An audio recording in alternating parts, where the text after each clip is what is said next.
মঙ্গলবার দীঘার জগন্নাথ মন্দিরে গিয়েছিলেন দিলীপ ঘোষ এবং সঙ্গে ছিলেন তার স্ত্রী।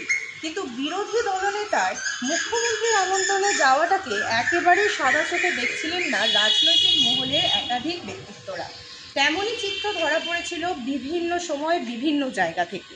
কিন্তু এতক্ষণ তো বলছিলেন বিরোধীরা, এবার বলছেন দলের মানুষজনের থেকে গো ব্যাক স্লোগান শুনতে হলো বিজেপি নেতা দিলীপ ঘোষকে।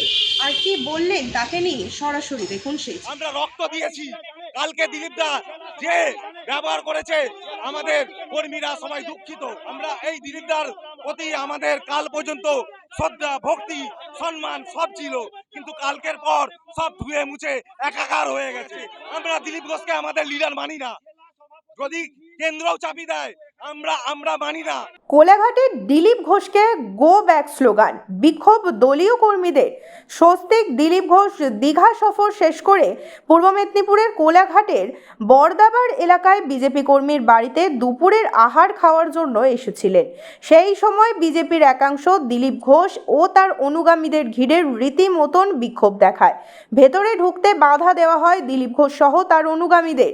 এমনকি দিলীপ ঘোষকে গো ব্যাক স্লোগান দিতে থাকে বিজেপির একাংশ কর্মীরা। যদিও পরে দিলীপ ঘোষ একাই কর্মীর বাড়িতে ঢুকে দুপুরের আহার গ্রহণ করেন। দলীয় কর্মীদের বিক্ষোভের মুখে পড়েন দিলীপ ঘোষ ও তার স্ত্রী। এদিন দলীয় কর্মী কমলেশ কান্ডারের বাড়িতে দুপুরের আহার গ্রহণ করার জন্য এসেছিলেন তিনি। এই ব্যবস্থা করেছিলেন বিজেপির নেতা নারায়ণ মাইতি। দিলীপ ঘোষ ঢোকার মুখেই বিজেপির একাংশ এসে নারায়ণ মাইতি সহ তাদের অনুগামীদের সরিয়ে দেওয়ার চেষ্টা করতে থাকেন। সেই নিয়ে কিছুটা বচসা শুরু হয়। ঠিক সেই সময় পৌঁছে যান স্বস্তিক দিলীপ ঘোষ। দিলীপ ঘোষকে ঘিরে দলের একাংশ রীতিমতন বিক্ষোভ দেখাতে থাকে এবং গো ব্যাক স্লোগান দিতে থাকে। রীতিমতন উত্তেজনাপ্রবণ সৃষ্টি এলাকা। ঘটনাস্থলে কোলাঘাট থানার পুলিশ এসে পৌঁছে ঘটনা নিয়ন্ত্রণে আনে। কিচ্ছু না, কিছু লোক ভারতীয় জনতা পার্টিকে দখল করতে, কবজা করতে চাইছে। পুরনো কর্মীরা সব বসে গেছে, তারা কষ্টের মধ্যে আছে।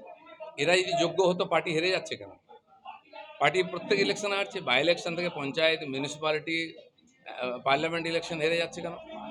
যাদের কোনো ক্রেডিবিলিটি নেই, সমাজে পরিচিতি নেই, তারা পার্টিকে কবজা করতে চাইছে।